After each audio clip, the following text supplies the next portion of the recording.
All right. What's up, you fucks? So I wanted to get pizza. And I listened to this podcast called, I don't even know what it's called. Insert the name of the podcast here. Oh, wait, no, I remember. The podcast is called, Pizza City with Steve Dolinsky. and it's a nice podcast. I don't know. I like food. I like food podcasts. So the host, Steve Dolinsky, he goes around interviewing pizza places and pizza makers and stuff. And he stopped by this place called Quarter Sheets and interviewed him. And he said it was like one of the best pizzas or whatever he's had. I don't know. I got a pizza that was called the Hans Delight. It's obscenely expensive. I'm not gonna lie to you guys. I'll lie to everybody else. And I'll lie to you later. But I won't lie to you in this context. The pizza with taxes and everything, fucking, it was like $50. Rounding up to 50. But when you're approaching $50 for a single fucking pizza, I think you can round up. I think people will forgive me. Absurd. I never want to spend that much money on a single pizza ever again. That's the problem with LA food, is it's the price is obscene. And then oftentimes the quality is not necessarily the best quality for that price point, right? It's not like it's bad, but like you go other places, you could probably get something like this for like $20, you know? It's got, what is it called? Guanciale? It's got some sort of like pork jowl or something on it. That's the meat. Let's eat this fucking pizza. Jesus Christ, right? The pizza, what costs $50?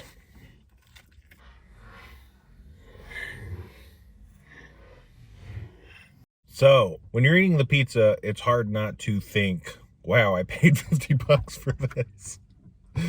And I don't think it lives up to the hype. The crust is really important in Detroit style pizza. This bread is good. The bread they're using for the crust.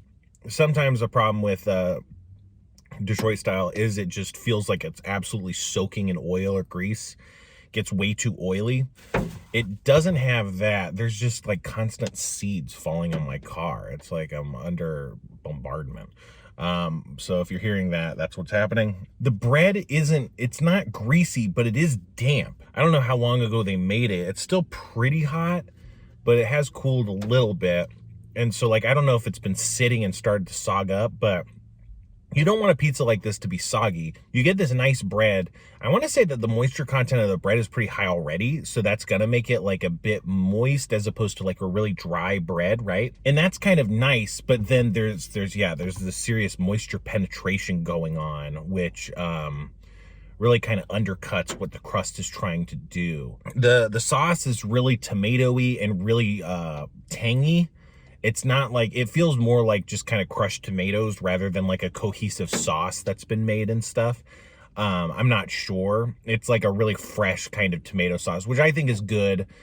Sometimes I think it's better to, sometimes I think it's better to have more of a tomato saucy, like a more saucy kind of sauce. But I think it really works on this pizza because it's got a lot of strong, sharp flavors. I think there's 3 kinds of cheese. I'm not sure. There's definitely ricotta. I think there's grana, which I don't know what kind of cheese that is. But there's like the sprinkle cheese, there's the ricotta, and then there's like a melted bottom cheese that goes around the crust. I think the sprinkle cheese is like the strongest and the best flavor you get. I hate ricotta cheese. Like, I don't think it's good. I think there's probably some pizzas, maybe with hot honey or something, that can really use ricotta well, but I don't think this is like really, oh my God, this ricotta is hitting. Jesus Christ. I hope you guys can hear this because it sounds insane to me. The cheese is a little lost. I think for a Detroit style, what you really want is like a crazy cheese pizza. And I'm thinking maybe I should have just gotten a pepperoni or a cheese just to see like if there was more of a cheesy baseline. But I figured they'd all have a pretty similar level of cheese. So this place offers slices, which I probably should have gone for because then you wouldn't have to pay fucking $50. And it's so sogged up, like I don't know how well it'll reheat, right? The guanciale, I'm sure that's not how you pronounce that, is pretty good. It tastes a lot like pancetta, but it's not like amazing, and it doesn't feel like it's really well integrated into the mix. I think for a fatty, salty kind of cured meat like that, I think you'd want something tangy and vinegary, like a balsamic or a pineapple or something, and then also something like sweet to offset it. Like a hot honey or just a honey or something like that. I don't know. Or maybe like caramelized onions, I think could be really good. There are onions that are kind of strewn about, but you don't get nearly enough of them. I think they probably could have gone more onions, but then that would probably sog it up even more. The last thing that I really noticed is they put a pretty big grind of black pepper on each slice. And as a result, you get a pretty spicy kick, like a black pepper kick. It's not like absurdly spicy, but it's this nice potent, like it's like a tail, like a spicy tail on it. And that's really satisfying. I think it makes up for a lot of the other shortcomings. But it's just like, I would not have constructed, I mean, it seemed good on paper, but if I were making this pizza, I would not have constructed it like this. Like, I don't think it showcases the ingredients really good. It just seems kind of random, and it doesn't feel super cohesive. It does feel like there's these pops of pretty big flavors from the sprinkled cheese, which I think is the grana, the tomato sauce, and the pepper, but the other elements just kind of get lost. There's not a huge amount of them. Yeah, I don't know. I kind of want to go back and see if I can get like a pepperoni slice or a cheese slice, because that's going to be like probably like 10 bucks, 20, like 15 bucks or something. And, it'll be, I probably should have done that in the first place, but you can't pre-order slices. You got to pre-order a whole pie. And I didn't want to fucking wait around in the place waiting for them to make pizza or whatever the hell right when they open. If I ordered it dine in, for instance, or takeout even, I got to imagine texture wise, it would be a little bit better. Don't spend $50 on pizza. That's stupid. I'd say it's not as good as extra cheese and Whittier, and eating it kind of makes me want to go back there like today, but I don't think I will. I think that's gonna be, that's too much money spent today to do that. But it's really making me crave like the cheesy crispiness.